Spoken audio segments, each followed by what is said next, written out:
All right, a review of the section up to 199, and I want to focus on some of the questions I asked you in the study guide, as well as some elements of the ethics and morality thing, and also McCarthy's writing style. So this is right after the Eli section as they leave, and the boy never looks back at all. In the early afternoon, they spread their tarp on the road and sat and ate a cold lunch. The man watched him. Are you talking? He said. Yes, but you're not happy. I'm okay. When we're out of food, you'll have more time to think about it. The boy didn't answer. They ate. He looked back up the road. After a while, he said, I know, but I won't remember it the way you do. Probably not. I didn't say you were wrong, even if you thought it. It's okay. Yeah, the man said. There's not a lot of good news on the road in times like these. You shouldn't make fun of him. Okay. So a couple things here is the boy is coming to terms with the fact that he didn't get to keep Eli almost like a grandpa or a pet, or just completely to build their group. But he realizes that there's the reality of their limits for food and supplies, and there's already this break in how they will remember this particular event. And there's even an attempt at humor here. There's not a lot of good news on the road in times like these. Is the man making fun of Eli, and the boy reprimands him for that, having kind of like I said, a very high standard of what right and wrong is, an ethical standard that, I mean, what's the harm in making fun of Eli? Um, but the boy wants to sort of keep a pretty high level of kindness. Skipping forward, and the man was a little bit mean to the boy here. Not totally mean, but this statement, when we're out of food, you have more time to think about it, is much more, I don't know, stern than this section where the boy actually does something that endangers their lives. They ate a cold supper of cornbread and beans and franks from a tin. The boy asked him how the tank had gone empty so soon, but he said that it just had. You said it would last for weeks. I know, but it's just been for a few days. I was wrong. They ate in silence. After a while, the boy said, I forgot to turn the valve, didn't I? It's not your fault. I should have checked. The boy set his plate down on the tarp. He looked away. It's not your fault. You have to turn off both valves. The threads were supposed to be sealed with Teflon tape or it would leak, and I didn't do it. It's my fault. I didn't tell you. There wasn't any tape, though, was there? It's not your fault. So here the boy feels guilty, and the father has actually deceived him by not mentioning, by saying he was just wrong about it not lasting for a few days. Um, Earlier, there was a scene where the father would not share, I mean, didn't actually share the hot chocolate, and the boy reprimanded the father for lying to him. Here, even if it benefits the boy. Here, the boy seems to just accept that his father is sort of trying to take the blame or make excuses for the fact that they've lost their ability to heat up food. Okay, and then we're traveling. They were crossing the broad coastal plain, where the secular winds drove them uh, in the howling clouds of ash to find shelter where they could. Secular, a vocabulary moment, is a word that just means non-religious. Okay, so secular approach to something is not taking into account beliefs in religion. So it's a strange term here, except that it kind of takes away any significance to the winds other than sort of a cold natural event. Okay, this is where they come across the train. They sat on an embankment and waited. They can't just go to the train, they have to check it, but the man wants to give the boy something entertaining. This would be like stumbling across Six Flags for him. But they can't just walk in. They sat on the embankment and waited. Nothing moved. He handed the pistol to the boy. You take it, Papa, the boy said. No, that's not the deal. Take it. He took the pistol and sat with it in his lap. The man went down the right of way and stood looking at the train. The boy's curious. How did it get here? Father says, I don't know. I guess someone was taking it south, a group of people. This is probably where they ran out of food. Has it been here for a long time? Yes, I think so. A pretty long time. And so they sit on the train, and there's controls, and he made train noises and diesel horn noises, but he wasn't sure what these might mean to the boy. The boy never heard a running train. After a while, they just looked out through the silted glass. to where the track curved away in the waste of weeds. If they saw different worlds, what they knew was the same, that the train would sit there slowly decomposing for all eternity and that no train would ever run again. So I think I asked you about this. If they saw different worlds, that is that the man knows what a train sounds like. He knows the context of a train. For the boy, it's just a strange thing that is sitting in the middle of nowhere.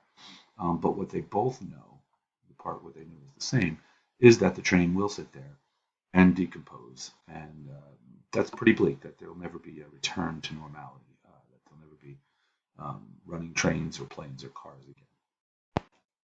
Okay, they began to come up from time to time, small cairns of rock by the roadside.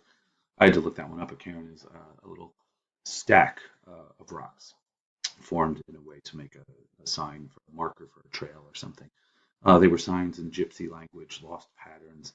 The first he'd seen in some wild common in the north, leading out of the looted and exhausted cities, hopeless messages to loved ones lost and dead.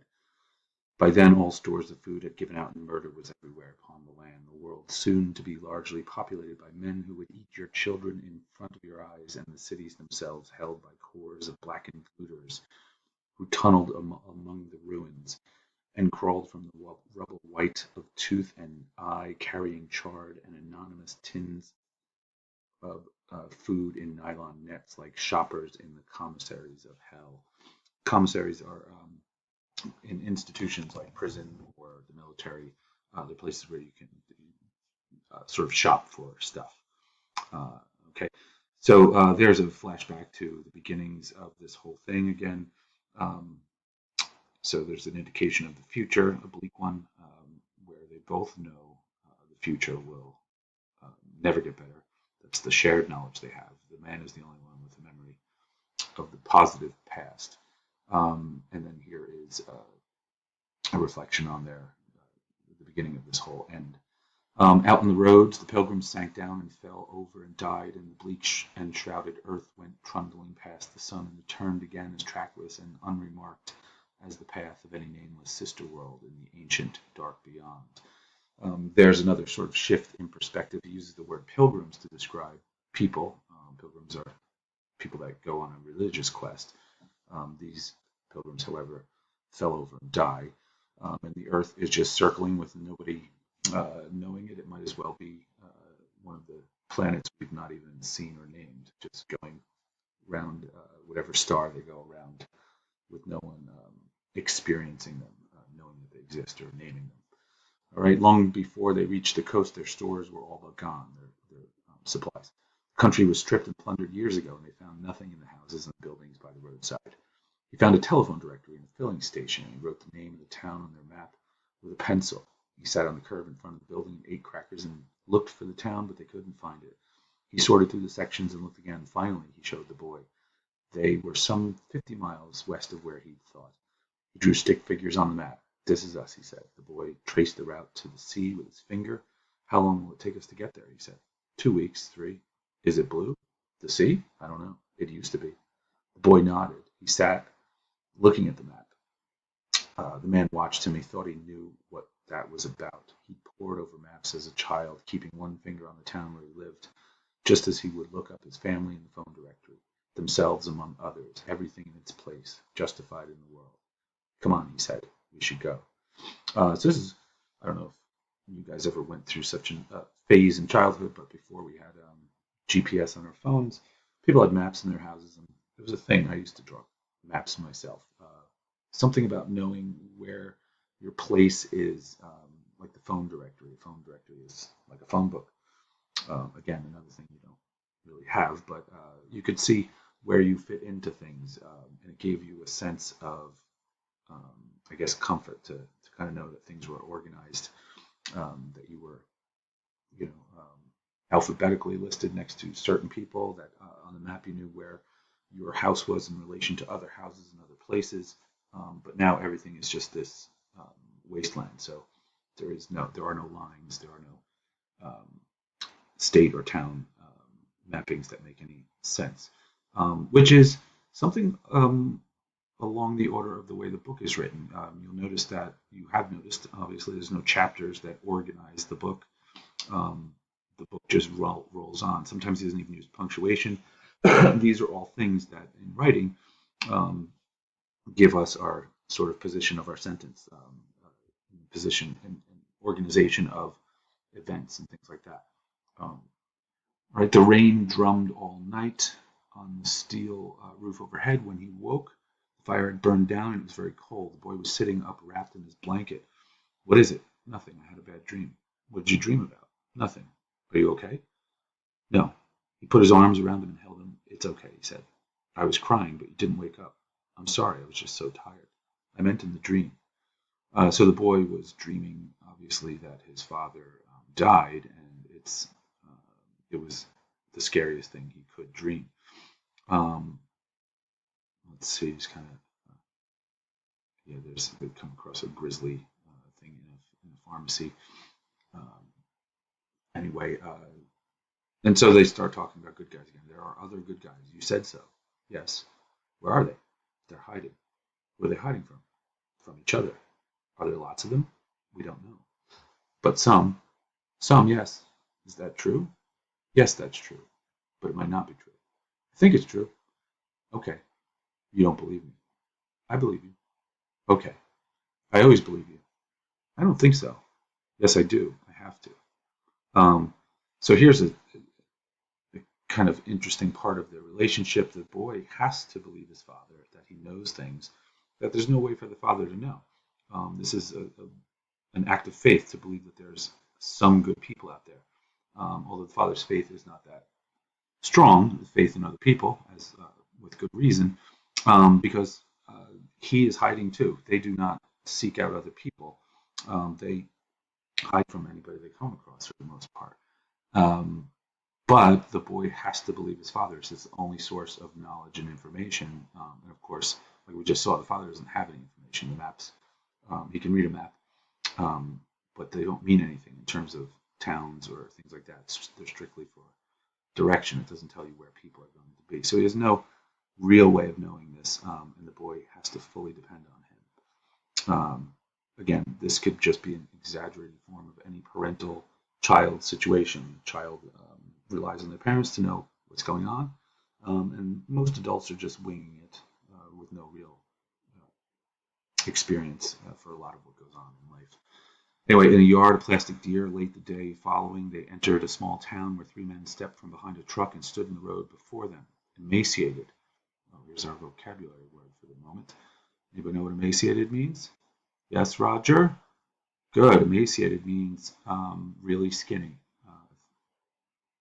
usually like starving. Okay. Clothed in rag, holding lengths of pipe. What have you got in the basket? He leveled the pistol at them. They stood. The boy clung to his coat. No one spoke. He set the cart forward again, and they moved to the side of the road. He had the boy take the cart, and he walked backwards, keeping the pistol on them. He tried to look like any common migratory killer, but his heart was hammering, and he knew he was going to start coughing. They lifted back. They drifted back into the road and stood watching. He put the pistol in his belt and turned and took the cart. At the top of the rise, when he looked back, they were still standing there. He told the boy to push the cart, and he walked out through a yard, to where he could see back down the road. But now they were gone. The boy was very scared. He laid the gun on top of the tarp and took the cart, and they went on. So here, right after the conversation about other good guys, they confront someone. He doesn't act like a good guy. So if they were good people, there was no way they were going to make a connection and sort of team up. Um, so I'm just skipping through because I'm already taking up 15 minutes, which is the length we have for these videos. His dreams brightened, the vanished world returned, kin long dead, washed up and cast fey sideways looks upon him. Right, so the kin are his relatives. None spoke. He thought of his life so long ago, a gray day in a foreign city where he stood in a window and watched the street below. So the man has memories of life in the past. The boy wakes from a dream and won't tell him what it is. He's terrified from his dreams, and this is where the man restates his philosophy. When your dreams are of some world that never was or some world that never will be, and you are happy again, then you will have given up. Do you understand? And you can't give up. I won't let you. All right, so that's the man's ideas on dreams.